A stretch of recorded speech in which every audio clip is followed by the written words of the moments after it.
Hello guys! So welcome again to the second episode of my Hong Kong Diaries. So today ay andito ako sa Mayfu para makabonding ang aking mother. And ayan nga, super fresh at ang lalaki ng mga fruits dito. Tapos habang may binibili saglit si mommy ay umupo muna ako dito at nakinig sa isang nagbabusking here. After nyan ay pumunta kami sa McDo para mag-snack saglit at ang in-order ko dyan ay yung Angus beef na signature ng McDo. And gamit ang aking much needed Jisoo Life ay umuwi na rin ako through Chung Shawan bus sa May Lai Chipok Station. And grabe, hindi ko na malayan lumagpas na pala ako sa dapat na bus stop ko. Kaya ayan, for the lakad ang ate mo. And from there sa Kwang Fuk Estate ay sumakay ako ng minibus papunta sa bus stop here sa village. Never magsasawa sa view na to talaga. Then while waiting ay kumain din kami ng mangosteen. The next day ay nagpahinga ako sa umaga. Then sa hapon ay pumunta kami sa park dito sa Taipo. And dyan talaga naglakad kami ng around more than 15k steps. Pero super worth it kasi hindi lang nakapag-exercise pero nakakita rin ako nitong bird na to. Nakalimutan ko na kung anong tawag. And super grabe, refreshing ng view dito. Buti na lang din ay hindi umuulan kaya naman freely kaming nakapag-walk dyan. On the way nga kami niyan sa may lookout tower. At dahil ayaw na namin umikot-ikot pa, ayan, nag-shortcut na kami dyan.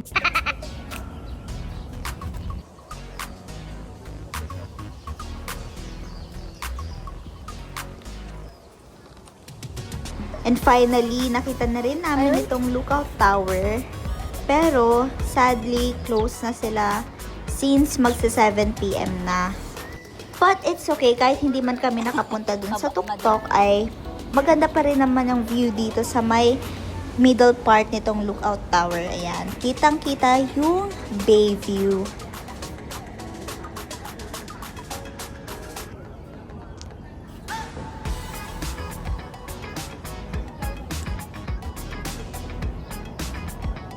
And kita rin from here yung school na malapit dun sa village. And bago umuwi ay kumain muna kami dito sa isang noodle shop. And ang in-order ko ay yung may mga laman loob. Masarap siya in fairness. Then the next day ay pumunta ako sa Apiu Street at Mongkok para bumili ng tripod and kahit anumang makita ko doon. And same route, yung Chung Shawan bus. Ayan. Enjoying the view, yarn? Ngiti-ngiti pa siya, oh. Na para bang nasa C-drama. Hay nako, ayan nga, bigla namang umulan. Buti na lang ay lagi akong may dalang payong in case na ganito nga. And while andito ako sa Apiu Street, tingnan nyo naman umuulan yan. Kaya naman sumilong muna ako nung sobrang lakas na. Tsaka ako naghanap ng tripod dito sa Apiu Street nung tumila na yung ulan. Kaya kapag pupunta kayo ng Hong Kong at bibili kayo ng mga gadgets or accessories, ay pumunta lang kayo dito sa may Apiu Street. Dito kasi ay pwede kayong makipag-bargain sa price. And yes, dumiretso ako dito sa may ladies market sa Mongkok na hindi ko namalayan ay naabutan ko na pala. Kaya naman ay sumaglit na rin ako para magtingin-tingin ng mga possible na pasalubong. Pero as of now ay di muna ako bibili. Bale parang magka-canvas lang. Sobrang daming pagpipilian guys, and tip ko ay makipag-bargain kayo half agad ng mga prices dito. At nagutom na nga ako kaya dumiretso ako dito sa may KFC. Dito nyo lang ako sa Hong Kong mapapakain ng KFC. Shoutout sa egg tart na sobrang sarap. At itong rice corn. And una kong tinikman itong mushroom pepper rice.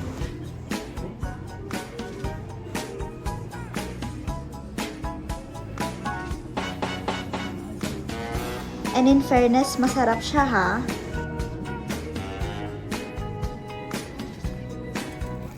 Sunod ko namang tinikman itong chicken na very crispy and super juicy niya sa loob.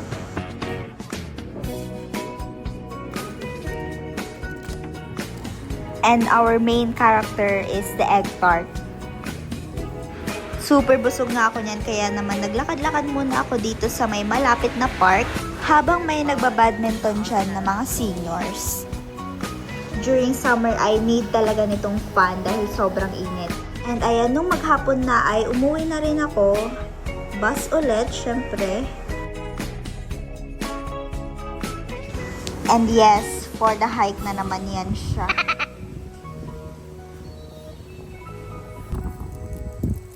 Grabe. Exercise pa kami. And finally, day 8 ay pupunta kami ng Ocean Park.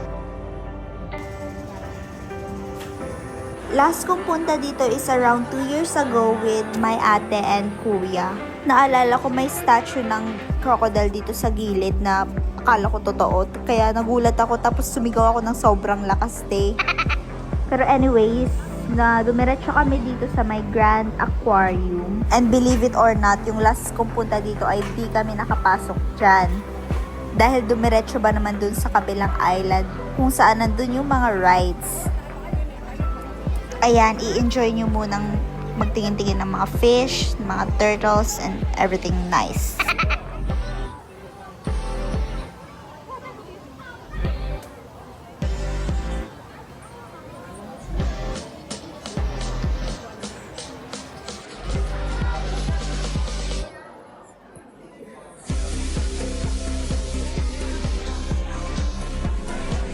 And if you're an ocean lover, yan, mga sea creatures na yan, sobrang dapat pumunta kayo dito sa Ocean Park.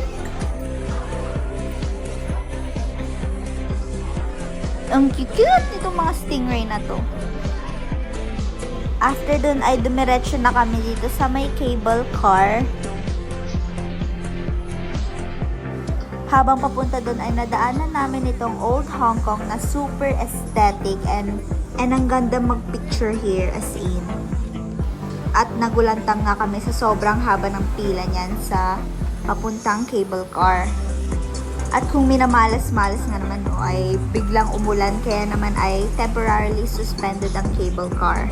Nag-antay pa kami niyan saglit pero no choice. Dumiretso na kami sa may train papunta sa kabilang island.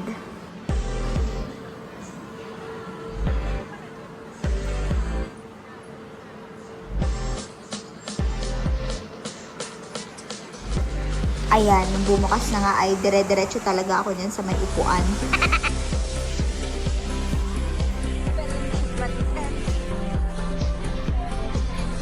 On the way ay super cute nitong mga Sanrio characters. And ito ata kasi ang theme nila ngayon dito sa Ocean Park.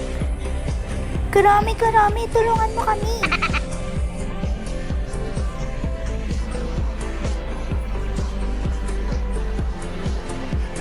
Umuulan nga yan, kaya sumaglit muna kami dito sa may dolphin exploration at kinain ang lunch namin na baon. And suggest ko ay magbaon kayo para hindi na kayo bumili here sa may Ocean Park dahil medyo pricey ang mga foods dito. But compared sa Disneyland ay mas affordable ang mga foods here. Since umuulan pa rin ay bumisita muna kami sa different aquariums.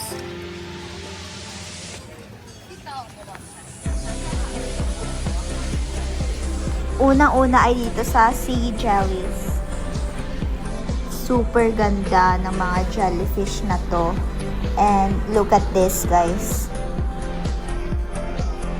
At dyan ako napawaw talaga.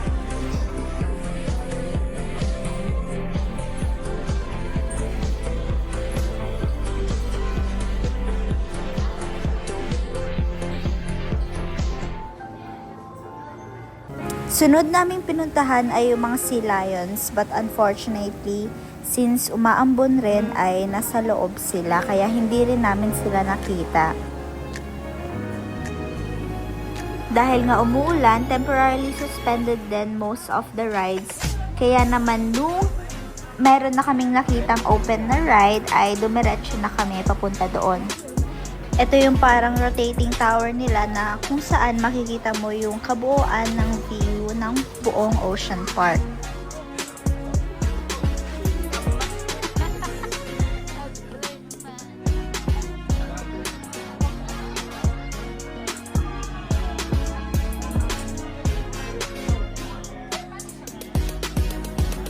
After nyan ay dumiretso na kami ng dolphin exploration since meron na silang show around that time. Kaya naman nag-antay kami for around mga 40 minutes, ganon.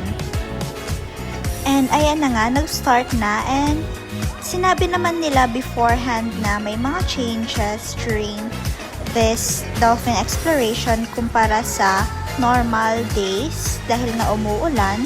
And ayan na nga, grenade kami ng isang dolphin here na very cute with his tail na winag niya to say hi sa amin. But then, di namin in-expect na after niya mag-hi at goodbye, yun na yun guys. Wala na, tapos na. Napaganon na lang kami sa gulat eh. Kaya after niyan ay nagpalamig kami ng ulo at sumakay kami dito sa swing na super na-enjoy ko as in.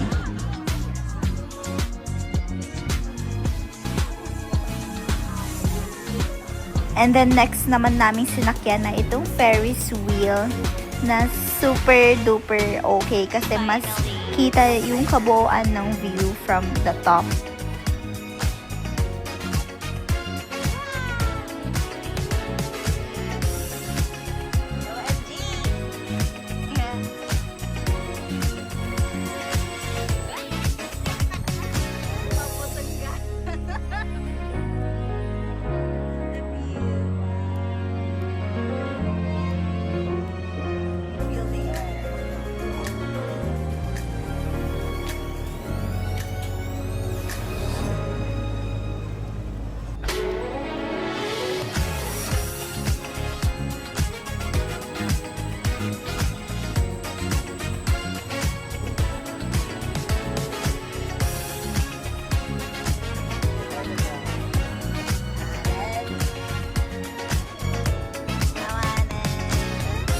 Then, bago kami bumalik ng kabilang island, ay in-explore din namin itong mga sharks. And na-amaze ako dito na makikita mo yung systems nila.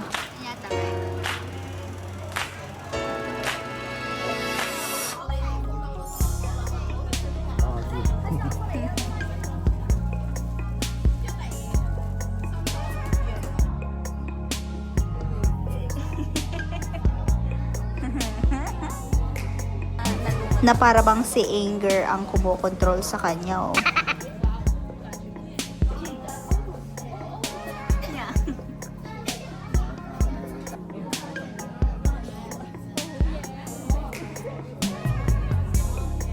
Lagot, lalo na to, super nakakatakot siyang tingnan.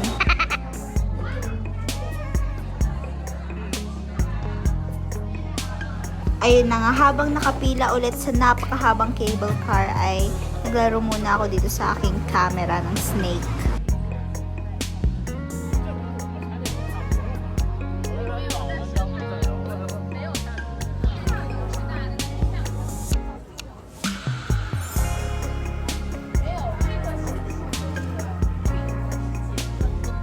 At dahil ngayon lang ulit makakasakay ng cable car ay talaga namang na-excite ako niyan.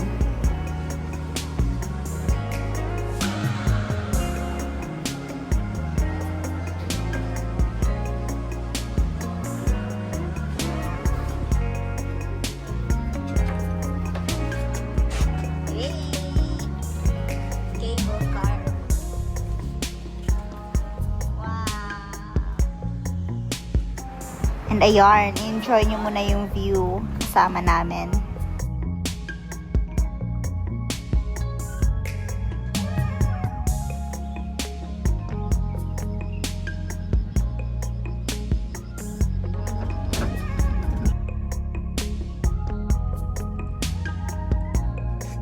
Share ko lang, sinakyan namin yan last time, yung hair razor na yan. Grabe, mapapapikit ka na lang talaga. Tapos naalala ko, tinanong ko pa sa staff pagkaupo ko dun sa roller coaster na, is it safe? Sabi naman niya yes. Kaya nagtiwala na lang ako kay ate.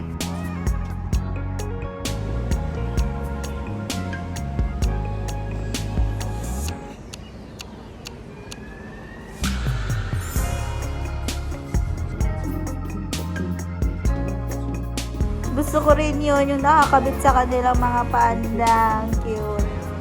And dumiretso na nga kami para makita yung mga panda.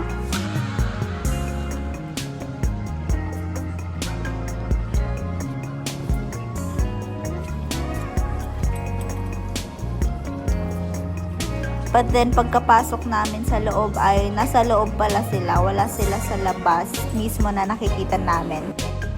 Etong mga cute monkeys lang yung nakita namin.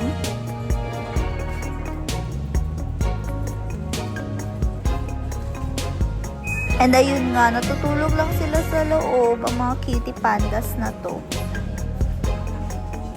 Kaya naman panoorin nyo na lang itong mga monkeys na to.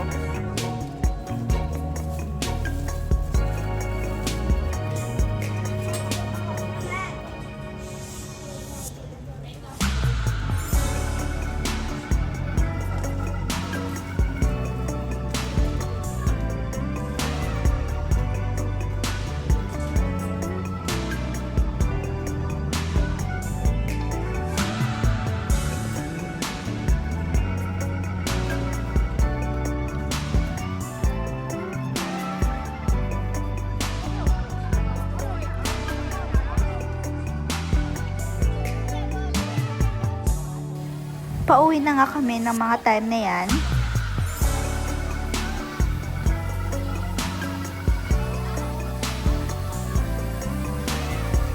Yes, finally, sumaglit kami dito sa may Haiti na talaga namang nilulook forward ko pagpunta dito sa Hong Kong. And first na in-order namin ay ang Supreme Boba Milk Tea and masasabi kong hindi siya sobrang tamis and super sarap niya. Kaya if you're visiting Hong Kong, don't forget to try Haiti. Day 9 ay babalik tayo sa Yuen Long and pupuntahan natin sa Tung Chung ang Citygate Outlet. As usual, sumakay ako ng minibus pa Yuen Long from Tai Po mismo, which cost around $14 lang.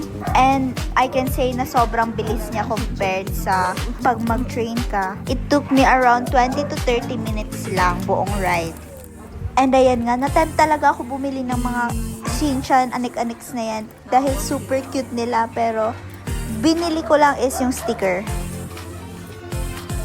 Then for lunch ay pumunta kami dito sa Sushiro na ang haba ng pila, pero masasabi kong super worth it niya, guys. So itong Sushiro is a sushi conveyor belt and masasarap lahat ng mga in-order namin. Nagustuhan ko rin itong egg pudding nila or something dahil super creamy niya and sobrang malasa niya. Ayan, first bite. Grabe, ang sarap talaga.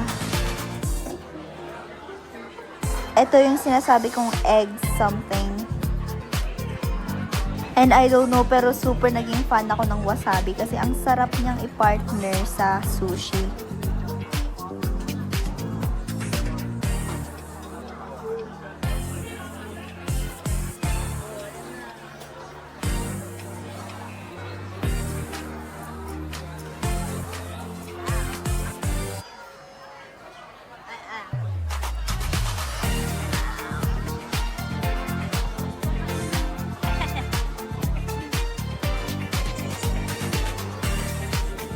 Grabe, habang ini-edit to, nagugutom na ako ulit. Bale, mag-order ka lang dito sa tablet, then wait mo lang dumating yung order mo through dito sa conveyor belt na to. Nito nga, sobrang sarap din ng dessert na to, guys. After nyan ay dumiretso kami sa may Tung Chung dun sa Citygate Outlet para mag-shopping ng kung ano mang magustuhan namin. Super lawak pala nitong outlet na to, as in, andito na ata lahat ng brands na they are selling sa factory price. Kaya naman kung may gusto kayong bilhin na branded items ay pumunta kayo dito sa Citygate Outlet para makakuha kayo ng malaking discount. And yes, to end the day ay pumunta kami dito sa Bake House and super sarap na mga pastries nila, which is hindi ko lang na video. And ang daming mga cutie birds dito. And that would be all. See you again sa episode 3.